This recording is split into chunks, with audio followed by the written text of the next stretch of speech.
今晚我们一起来分享，虽然辛苦，我还是选择滚烫的人生。如您喜欢今晚的阅读，请在文章结尾处为我们点亮再看。在微博上看到这样一个帖子，成年人的世界是不是没有容易可言？有啊，容易胖，容易穷，容易脱发，容易失眠。调侃背后是满满的心酸。有句话说，每一个成年人都是劫后余生。哪个人不是在生活里摸爬滚打，风里来雨里去，只为了在城市里讨得一席之地？无数平凡的小人物的经历，他的身后站着每一个努力打拼、挣扎着生活的你我。一部电影中有这样一段对话：生活是否永远艰辛，还是仅仅童年如此？总是如此。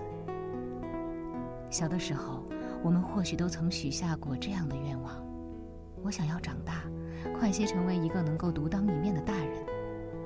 我想把幼稚抛在身后，奔跑着进入成年人的世界，然后在这个新世界里大展身手。有一天，我们真的走进了成年人的世界，穿上了得体的西装，化上了精致的妆，才发现成年人的世界真的很辛苦。要工作，要挣钱，要养家，哪个人不是吃尽了生活的苦，流尽了委屈的泪？就像有句话所说，成年人的世界里从来就没有容易二字，很多时候你只能单枪匹马，直面生活的兵荒马乱。前2天遇到闺蜜铃铛，我们聊了会儿天儿。她回忆起刚来北京的那些日子，她一直想做一名优秀的行业顶尖的设计师，所以一毕业就卷起铺盖做了北漂。在偏僻的城中村租一个不到20平的小房间，放上几张办公桌，一台笔记本电脑，就是简陋的办公室。没有其他员工，他一个人又画稿又修图，联系客户跑业务，常常工作一整天也顾不上吃饭。每月的收入并不固定，房租又高，为了能存下点钱，他只能一省再省，去超市买水果也从来只挑最便宜的和正打折的买。我问他，那样的日子是不是很难熬？他回答说，是呀，很难熬。有时候早上醒来，突然间什么也不想做，只想躺在床上睡一整天。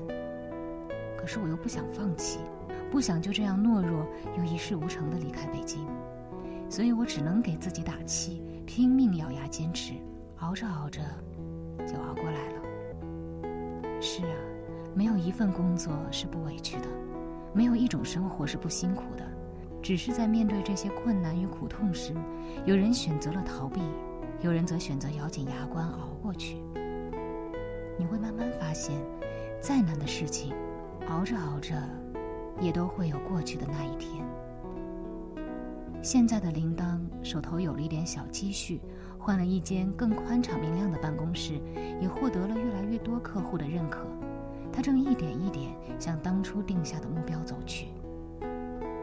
或许每个人的生命里都会有一段日子，你在烟尘与灰烬中打着滚，眼泪稀里哗啦地落，觉得生活实在太累，自己就要撑不下去。但你要相信，所有的苦与难一定都有过去的那一天，而你要做的就是别放弃，熬过去。就如一位作家所说，凡事总有过去的时候，有时候回头去看劫后余生的自己，才发现万事皆有裂隙，那是光照进来的地方。再漆黑的隧道也会有尽头，再漫长的黑夜也会有白昼。而我们要做的就是咬紧牙关，走过那些坎坷的路，熬过那些艰难的苦。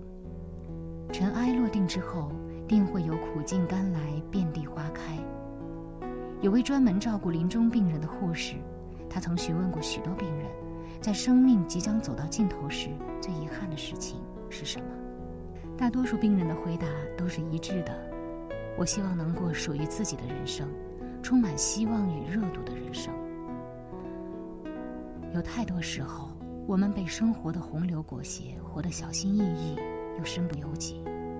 而我希望你不要因为害怕辛苦而选择安逸与懈怠，选择得过且过的生活。有人曾说，虽然辛苦，我还是会选择滚烫的人生，因为辛苦也能让人感到生之快乐。虽然辛苦，却依然选择滚烫的人生，满腔热血，不悔来路，也不负此生。如果这段时间你觉得自己很累，不要难过，你或许正走在上坡的路上，只有下坡路才会好走又轻松，攀登的过程注定辛苦。天空宽广，大海蔚蓝，而生命的意义或许就在于不断向前，向着自己的目标努力生长，将自己的人生过得热烈而滚烫。未来的日子里，愿你永远年轻，面朝星辰大海，放出万丈光芒。感谢您跟我一起分享今晚的夜读，祝您晚安。